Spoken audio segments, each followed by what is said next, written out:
Alright everyone, this is Daniel Crawford, and of course this is the Omnicast. I wish I could do more episodes, but for right now, once a month right before a WWE PLE or pay-per-view, whatever you want to call it, that's as frequent as I can do it at the moment. We'll see if sometime in the near future I can expand that by expanding my membership with Spreaker, but we will see. But for right now, let's just get into talking about WWE, which is what we're always talking about on the Omnicast here, absent any guests or anything like that. So let's just talk for real quick here about the past month of action in WWE. Ever since, what was the last event that we had? Well, ever since Clash of the Castle, actually, we've had a really good rivalry between Sheamus and Gunther. We've had things rising up between Damage Control and this trio of Alexa, Asuka, and Bianca. Alexa looks like she's about to turn heel, and we have this bunny rabbit who, this little thing that keeps popping up on screen, basically inviting us to go look more into it, and there's a little QR code that keeps popping up, and when you do scan it, there's this interesting thing with this evil looking rabbit. So a lot of speculation about that. We're going to get to that in a second, but the biggest thing, of course, is always with respect to the Bloodline, this whole Sami Zayn storyline with the Bloodline. It's just gold, endless gold. And one of the reasons I want to expand the podcast back to what I want it to be, at least a weekly show, is because I want to talk more about this whole thing with Sami Zayn. It's just endless gold. Anyways, let's get into the predictions for Extreme Rules, because it's in Philadelphia, the home of ECW. It's got to be extreme. Let's do this. First and foremost, let's talk about the Fight Pit. Matt Riddle, I'm expecting Riddle to defeat Seth Rollins, Daniel Cormier, or however you pronounce his name, former Ultimate Fighter, MMA fighter, someone who's from the same background as Riddle. He's going to be the special guest referee. I believe Riddle's going to win this match because this is right up his alley.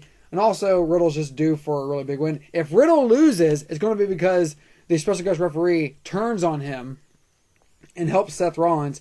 And that will also lead to, I think, some kind of minor repackaging of Riddle to make him more serious. Like, I think he'll be gone probably until Royal Rumble if he loses. Like, that's the only outcome I can see there. But for right now, my prediction is Riddle takes the victory. Let's skip ahead to the strap match. I believe the strap match is going to go to Karrion Kross. Typically, the last laugh rule would lead me to believe that Drew McIntyre was going to win this because Karrion Kross got the last laugh on SmackDown this past week. However, Karrion Kross and Drew McIntyre have been trading back and forth who has the last laugh. Excuse me. I haven't been talking this much a whole lot, but past couple of weeks, that's what's been going on. Drew gets the last laugh, Karrion gets the last laugh, and now it's going into this. They're wanting us to be completely confused. I believe that this is a big pay-per-view / PLE victory that Karrion Kross needs because this is his first match on a WWE pay-per-view since coming back. So he kind of needs this victory more than Drew. Yes, I know Drew is always being pushed in some ways being a future world champion again or returning to the world title scene, but Karrion needs this more than Drew, I think, and that's why I'm predicting that Karrion wins this, just because he's a beast and they need to keep booking him that way. Let's just, of course, get right to it. The Bunny, I don't like to go usually with what everyone else is saying, but in this case, I will just say I believe it is going to be Bray Wyatt, which, of course, I will mark out for it. But there's also a slight possibility that if it isn't Bray Wyatt, it will be Baron Corbin, because we haven't seen Corbin in a while. And that leads me to believe that they might have something up their sleeve. If Vince was in control of creative, this would probably be Corbin guaranteed. But since Triple H is there, and we know that they've been talking with Bray Wyatt, I think that the odds of it being anyone but Bray are a lot lower. So I do believe this is going to be Bray Wyatt. And if that is him, prepare for that whole building to erupt. The I Quit match, which is likely to be the main event, I do believe, like, this is not in exact order. This is just how I saw it written down on the screen. The I Quit match, I believe Finn Balor is going to win it. And in this case, Edge, like Booker T apparently has suggested recently, I think Edge will go away for a while. This could also be related to the unveiling of the Bunny. It could be related to Bray Wyatt returning. So that could be a very interesting feud of Bray versus Edge. I would love that. Like, mark out for it. But also, what if Bray comes down and attacks everyone, including Finn? Like, he introduced the Fiend through Finn Balor, and now, of course, if he brings himself back through Finn Balor again, that would be awesome. Like a really cool wrap, like a full circle of that storyline. But either way, I'm looking forward to this. Should be a really good I Quit match, but I think Finn's going to win it. SmackDown Women's Championship, I do believe, as much as I love Liv Morgan, been happy she's been Women's Champion, this match, they're really booking Liv Morgan look like she's going to overcome the odds. She's this underdog. They keep talking about how she's, overcoming the odds. I don't think she's going to overcome the odds here. Like, I think this is finally where Liv Morgan loses.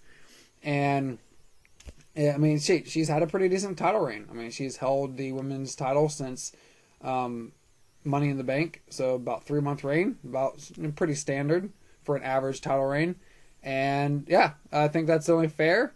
She will, have her, match there and probably be drafted as soon as they do the draft at WrestleMania. She'll probably go to Raw, and you might see her with another women's title in Raw next time around. But I don't think this will be the end of her being in the women's title scene, but I do believe she's going to lose to Ronda Rousey because it makes sense, especially if they're going to build back to a storyline between Ronda and Becky, which everyone wants to see. I ain't going to lie.